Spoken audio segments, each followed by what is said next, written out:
Hey guys, Greg Benz here. Today I want to show you how you can use the Puppet Warp tool in Photoshop in order to reshape the flow of moving water or clouds in your images, which is a great way to enhance your composition. This waterfall scene I've already processed to a good degree. I've taken it through Lumenzia, I've done sharpening, dodge and burning, contrast adjustments to get it to a pretty nearly finished state.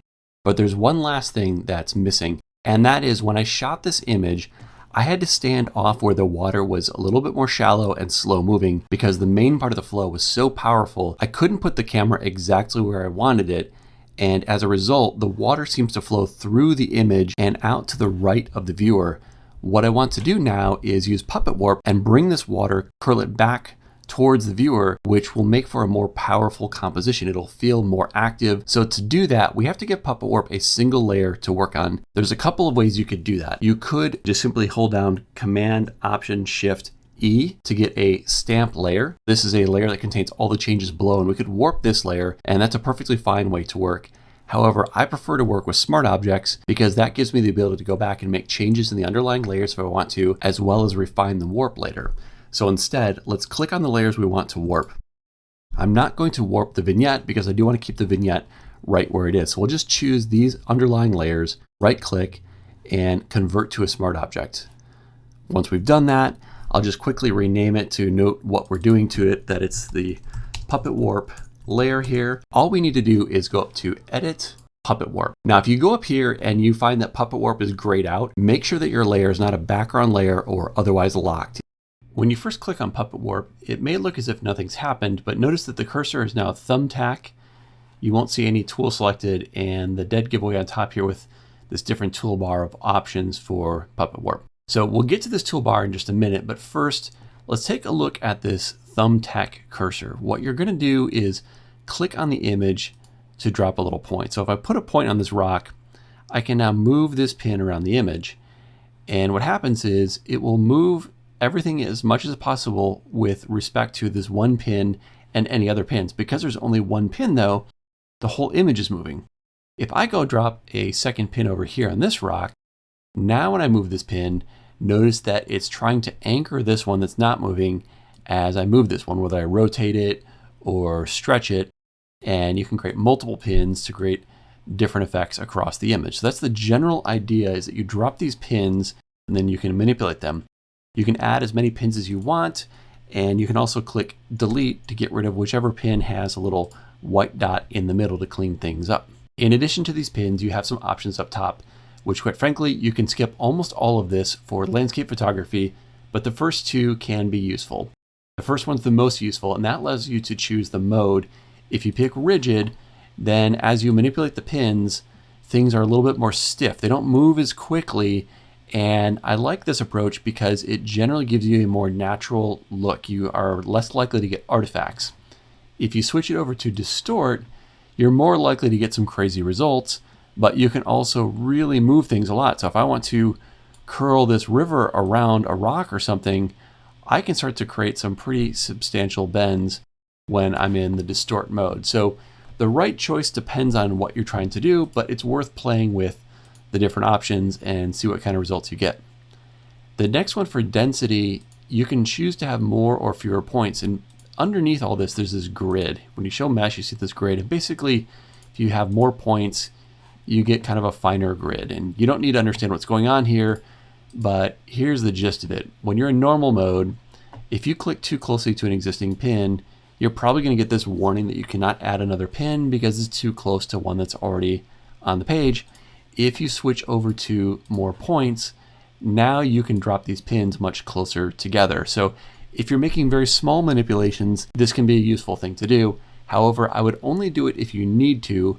One, it does slow down the process a little bit, but more importantly, two, if you have a finer grid, there's more chances for distortion. Things can move in more fluid ways between the pins, so the constraining grid we're going to lay down in a moment becomes less effective. So I would generally leave both of these at their defaults.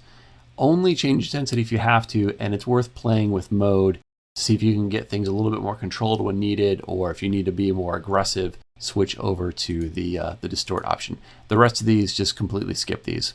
So let's reset this and do the actual adjustment. What we want to do is put down a bunch of pins like this that are going to outline the area where we don't want change, because all these pins are going to be left alone during the warp, and that's going to tell Photoshop, hey, don't move these parts of the image while we move the rest of the water. So this line of pins we just put down doesn't really lock the image down, but it does make these parts of the image relatively stable, so they're not going to move too much, and it'll be very easy to blend the area that we do warp down here into the original. So now we're ready to begin the actual warp. Let's hit Command minus to zoom back a little bit. What I want to do is take this white water and bring it closer to the corner. So I'm going to click right here on this white water and then just drag it down here.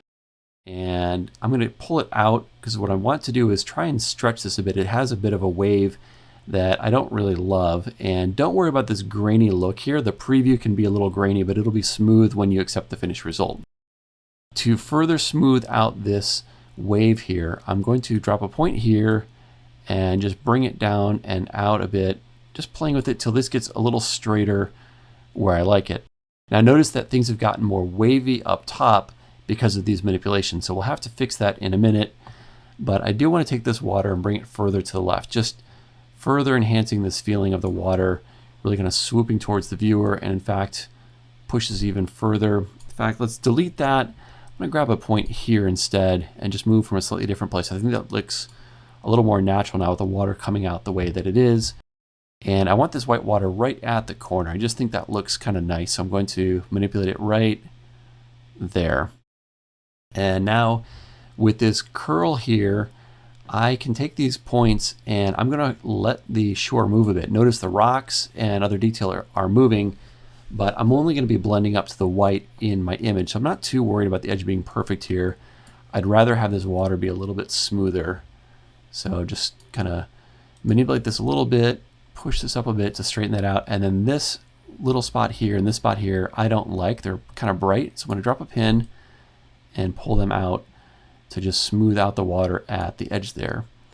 And maybe even move, no, let's leave that alone. So leave this part alone here. At this point, I think the water's looking pretty good. And I only need this part of the image to blend. So this stuff that's showing pixels behind the image, you don't have to worry about correcting that. We're not going to use the upper part of the image. It's been warped in ways that we don't need. We're going to blend the warp with the non-warped. So go ahead, click the check mark, which will accept things, and then we'll see it's applied as a smart filter with a smart filter mask. This white mask shows where it's revealed. So white reveals, so it's completely revealing everything. If we click on it and flip it back, if we hit Command I or Control I, we get a black mask. Now we're seeing the underlying original. So we've hidden this warp due to our black mask. Now just hitting B for our brush with white paint and a flow maybe somewhere around 5% is probably ideal.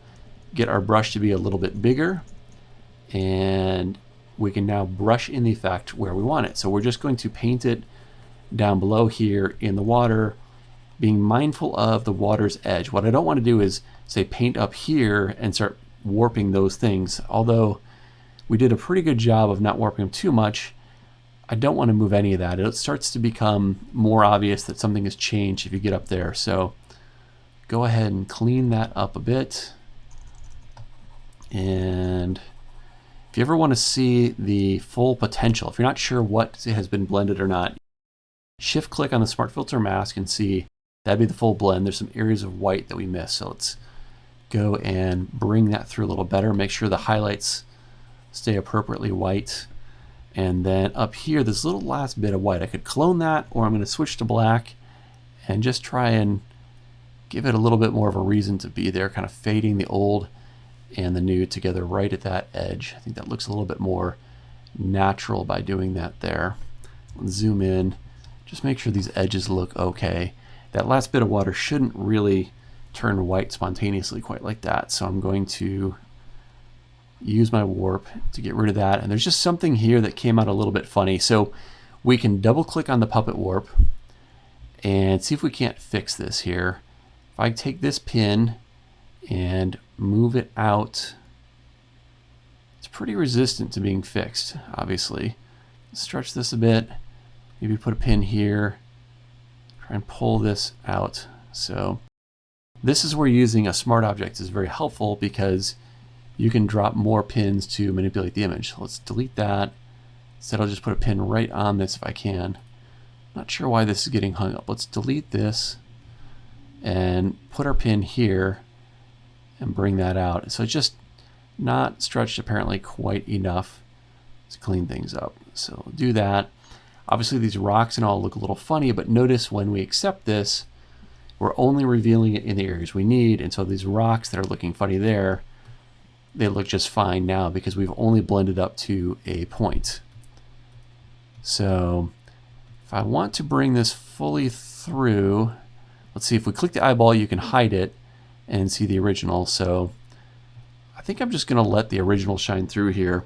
I could clone it out, but it actually is getting a little bit white there. There's an underlying rock causing it to brighten up. So that looks good. Look around at the other edges and the rocks, the edges, everything looks great. So zooming out to our image, we had from before where the water is coming down and out to the right of the viewer to now after where it's coming towards the viewer. And you can see that before and after. It's just a subtle but important improvement that really makes the image. Hope you've enjoyed this. To be notified of new Photoshop tutorials, be sure to click subscribe and ring the bell.